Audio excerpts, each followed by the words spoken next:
receber mais uma vez o nosso estimadíssimo amigo e procurador do município, professor Rafael Oliveira, para falar sobre um assunto muito quente, que é o assunto do pagamento antecipado, né?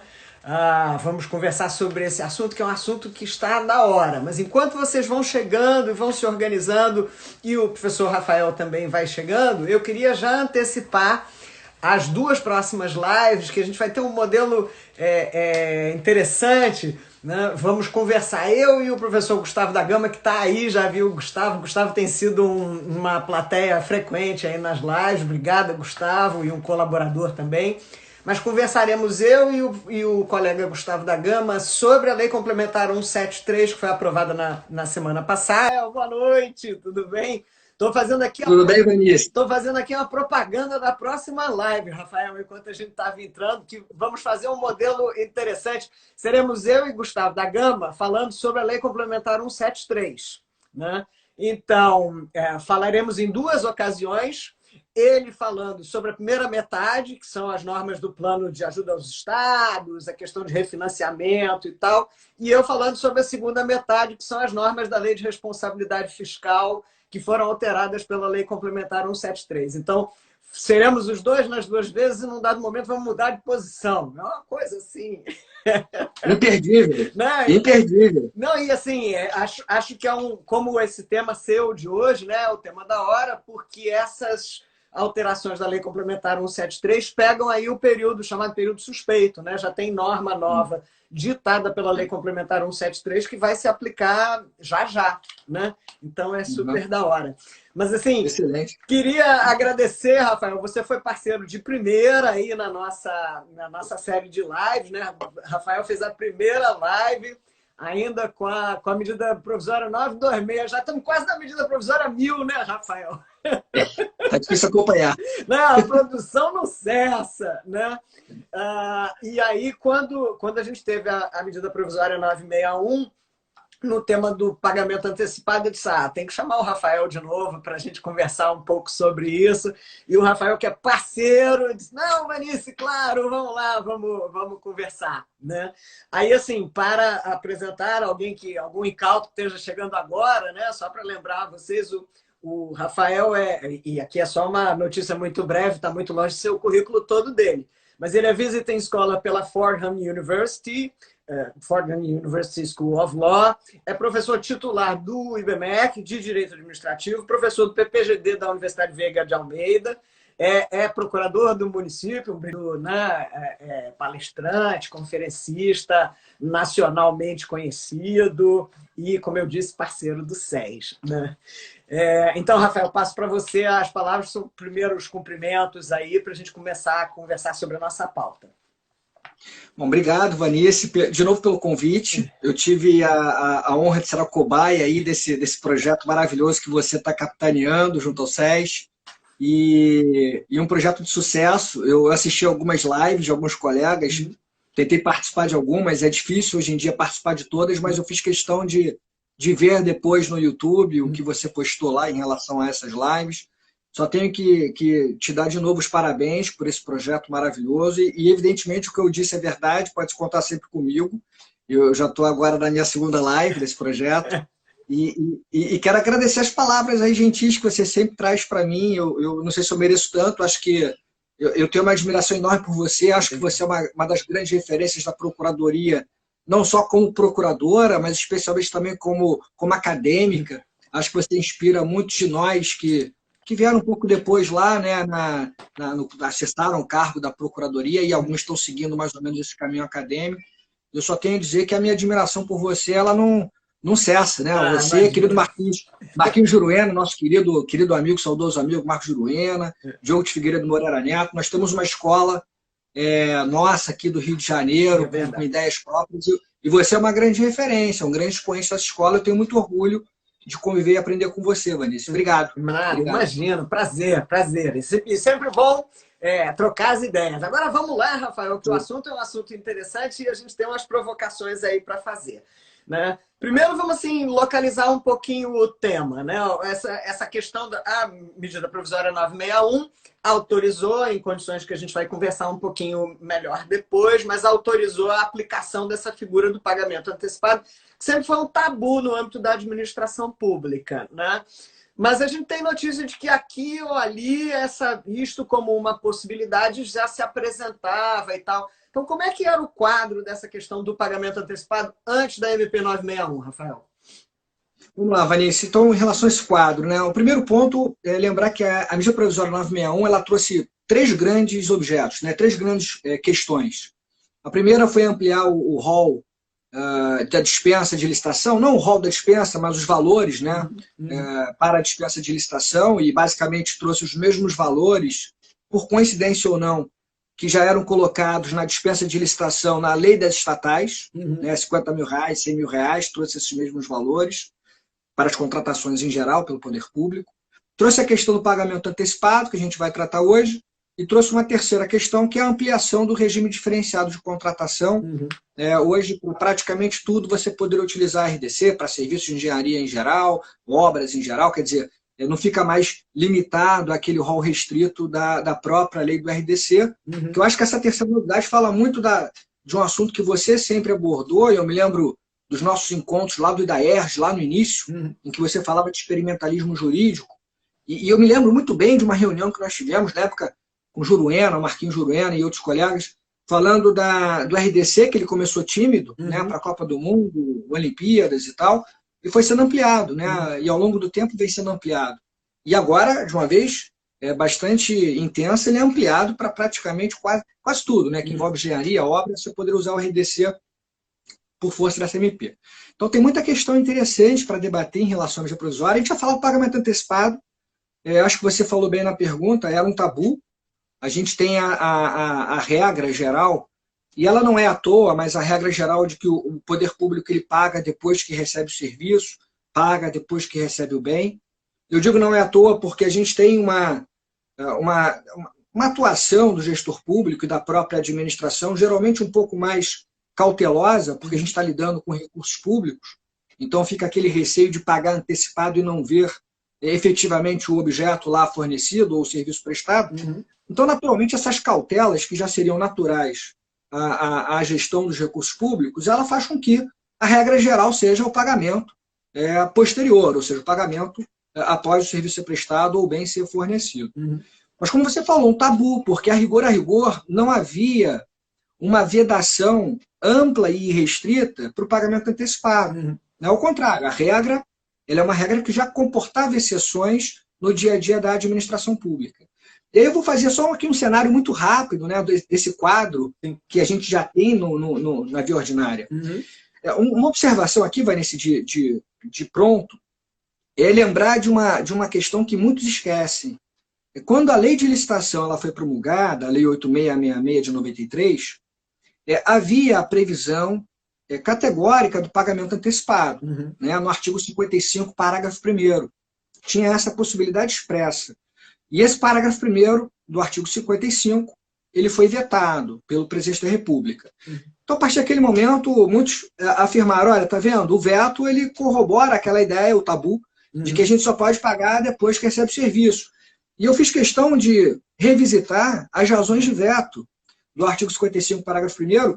E interessante que você vai lá no site, né, vai lá nas razões de veto do Planalto, lá diz que foi vetado porque o pagamento tem que ser feito a posteriori, por conta da cautela, e fundamentado esse veto a partir de manifestação da AGU. E é curioso, porque a própria AGU permite hoje, com algumas cautelas, o pagamento antecipado. Hoje não, há algum tempo.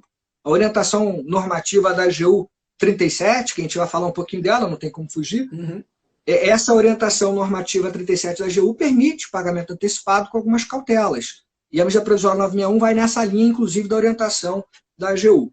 Pois bem, então você tinha essa previsão expressa no projeto de lei, que deu origem à lei de licitações, mas ela foi vetada. E como é que ficou, então, esse cenário? Bom, nós temos um decreto bastante antigo, deixa eu pegar aqui minha cola, porque é um decreto bastante antigo mesmo, que é o decreto 93.872, de 82. E no artigo 38 desse decreto 93.872, tem a previsão expressa do pagamento antecipado. E muitas administrações públicas, quando fazem o pagamento antecipado, mencionam esse antigo decreto, repito, 93.872, no seu artigo 38. E na própria lei de licitações, mesmo com aquele veto que eu mencionei, é possível retirar uma possibilidade de pagamento antecipado. Quando a gente olha, por exemplo, para o artigo da Lei 8.666, o artigo 40, que fala das regras do edital, para ser mais específico aqui, o artigo 40, inciso, para quem quiser anotar, o inciso 14, a linha D de dado, no artigo 40, inciso 14, D de dado, se prevê lá, ou se estabelece que vai se prever no edital, compensações financeiras e penalizações por eventuais atrasos e, sublinho, descontos por eventuais antecipações de pagamento. Então, de alguma maneira, o artigo 40, inciso 14, linha D, apesar daquele veto ao parágrafo 1º do artigo 55 que eu mencionei, esse artigo 40 ele é categórico, ele está prevendo a possibilidade de pagamento antecipado, mas ele condiciona descontos, né, de maneira bem específica. E mais à frente, a gente vai ter no artigo 65 da mesma Lei 8.666, uma norma que tem que ser interpretada com cautela, porque o artigo 65 ele vai proibir, no seu inciso 2, a linha C, vai proibir a alteração dos contratos para antecipar pagamento. Uma leitura rápida desse artigo pode levar a uma interpretação equivocada, me parece, porque alguns vão olhar, olha, está vendo, ele está proibindo pagamento antecipado. Não, não está. O artigo 65, inciso 2C, está proibindo a alteração contratual que leve a pagamentos antecipados de maneira contrária àquilo que foi pactuado lá atrás. Até porque haveria eventual violação à isonomia ou coisa que o vale. Mas o que nós temos, portanto, é um quadro que não é tão, digamos, claro ou tão seguro, mas é um quadro que permite, especialmente o artigo 40 que eu mencionei da Lei de Licitação, permite, de alguma maneira, pagamento antecipado. O próprio artigo 15 da Lei de Licitação, que fala de compras, prevê a aplicação das mesmas regras de mercado, e no mercado é super comum pagamentos antecipados em alguns setores. Então, esse é o quadro. O que nós temos no campo da interpretação desse quadro normativo? Nós temos o Tribunal de Contas da União, já há algum tempo, já consagrando lá na sua jurisprudência a possibilidade excepcional de pagamento antecipado. E assim, de uma maneira muito resumida, tá? O TCU, eu anotei aqui, quando ele admite o pagamento antecipado de forma excepcional, ele traz algumas exigências, basicamente 3 exigências. Previsão no edital, no instrumento convocatório, existência de estudo fundamentado, que comprove a necessidade e economicidade da medida, e o terceiro requisito é estabelecimento de garantias, para resguardar o maior risco que vai ser assumido pelo poder público.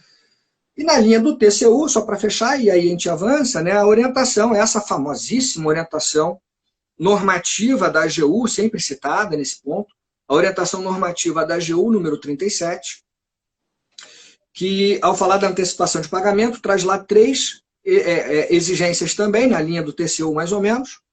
Primeiro, o pagamento antecipado tem que ser uma condição sem a qual não seria possível obter o bem ou assegurar a prestação do serviço. Ou então, esse pagamento antecipado vai gerar uma sensível economia de recursos, primeira exigência. A segunda exigência da AGU, existência de previsão no edital, né, ou no instrumento que vai ser formalizado para uma contratação direta, eventualmente sem licitação. E a terceira exigência, a adoção de garantias indispensáveis, especialmente aquelas garantias do artigo 56 da Lei de Licitações e Contratos, ou seja, cautelas, né? Para você assumir maior risco de pagamento antecipado, de não ter o bem ou não ter o serviço, você vai exigir maiores garantias. Então, mais ou menos, esse era o quadro, Vanice. A gente já tinha, na prática, portanto, situações pontuais que relativizavam aquele tabu.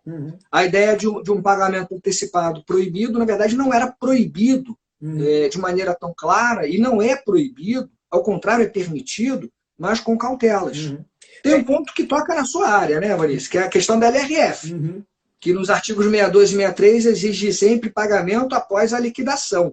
E aí tem uma discussão de como interpretar aquela questão da liquidação da despesa. Muitos entendem que a LRF não traria uma vedação absoluta, permitindo que a liquidação fosse feita com base no contrato, ainda que não prestado ainda o serviço, você poderia liquidar a partir do instrumento contratual, que deveria o pagamento antecipado. E aí, veja, pela quadro que você está narrando, a 961 foi mais ou menos na linha do que já se apontava como enfim, requisitos ou elementos indispensáveis, né? Agora, eu queria provocá-lo no seguinte sentido, quer dizer, as hipóteses de cabimento que a 961 apresenta, ela usa umas expressões bem abertas, né? Na linha do que os precedentes que você referiu já apontavam, quer dizer, condição indispensável, pagamento antecipado ser condição indispensável para adquirir o bem ou gerar uma significativa economia de recursos, que são, penso eu, quadros fáticos, por assim dizer, que exigiriam um determinado tempo para sua comprovação. E essas medidas, elas vêm para instrumentalizar contratações relacionadas ao combate à pandemia, onde a gente não está com esse tempo todo, né, para fazer esta comprovação vasta. Quer dizer, como que a gente consegue conciliar essas coisas? Quer dizer, fazer uma contratação rápida para viabilizar as ações de combate à pandemia com a caracterização dessas hipóteses de cabimento aí do pagamento antecipado? Acho que você já antecipou uma questão importante. Essas expressões mais abertas, elas de alguma maneira eram colocadas, né, tanto na orientação da AGU quanto nos precedentes do Tribunal de Contas da União. Eu acho que nessa questão, eu acho que a medida provisória ela andou bem num determinado sentido de trazer o conceito mais aberto, porque acho que ela não conseguiria, a priori, de maneira abstrata, fechar ali os detalhamentos todos para tratar das situações complexas e inúmeras situações que poderão aparecer, né? Talvez fosse mais realmente adequado fazer o que ela fez, ou seja, falar em economia de recursos, ou com essa conceituação bem aberta, significativa, economia de recursos, como fala a MP, do que falar, olha, a economia de recursos tem que ser em até 5%, até 10%, até 20%, porque às vezes fechar as portas poderia inviabilizar uma contratação com pagamento antecipado, que seja com maior risco, mas eventualmente com mais garantias. Eu acho que, por um lado, foi bem ao usar os conceitos abertos para dar ao gestor público uma margem para adaptação para cada caso, em cada setor, né, da economia. Mas eu acho que isso também toca num outro ponto, Vanessa, que vai muito, acho que na sua linha de pesquisa, né, que você... Falei da LRF lá porque você é uma especialista em direito financeiro, né? Mas também na questão da deferência, que você tanto fala, né? Tanto pesquisa, que é um assunto bastante importante hoje para a gente tratar. Eu acho que nesse ponto a gente vai ter que levar em conta, né, a deferência à escolha que vai ser tomada pelo gestor público no caso concreto. Evidentemente que não é um cheque em branco, é um conceito que a gente tem um conceito aberto, mas que tem limite na sua aplicação, na sua interpretação, mas eu acho que a ideia aqui é deixar para o gestor público uma margem de atuação segura, maior, mais ampla, no momento de pandemia, e na hora de se fazer esse controle, depois, se foi uma decisão boa ou ruim do gestor, uma decisão correta ou não, a gente vai conjugar essa ampliação dos conceitos da MP 961 com a LINDB, né? A questão de levar em conta o contexto em que a decisão foi tomada, levar em conta a realidade, né? A situação complicada na qual o gestor tomou a decisão. Acho que, então, no caso concreto, me parece que a gente não pode chegar para o gestor público e exigir um nível de detalhamento para a configuração dessas situações todas que ingesse a própria contratação e coloque em risco o objeto, né? Que vai ser contratado e a finalidade que vai ser alcançada com esse contrato, que é garantir a saúde pública, garantir o interesse público de uma maneira mais ampla.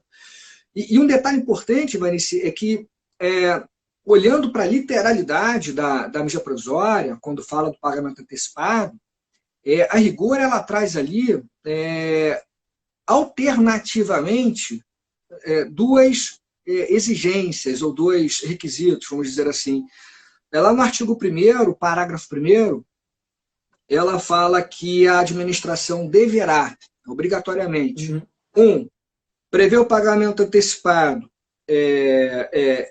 no edital, né? E deve também prever a devolução integral do valor que foi antecipado se houver inexecução, né, do contrato, E antes do parágrafo 1º, o artigo 1º, no inciso 2, ele já estabelecia que esse pagamento antecipado ele seria feito em 2 situações.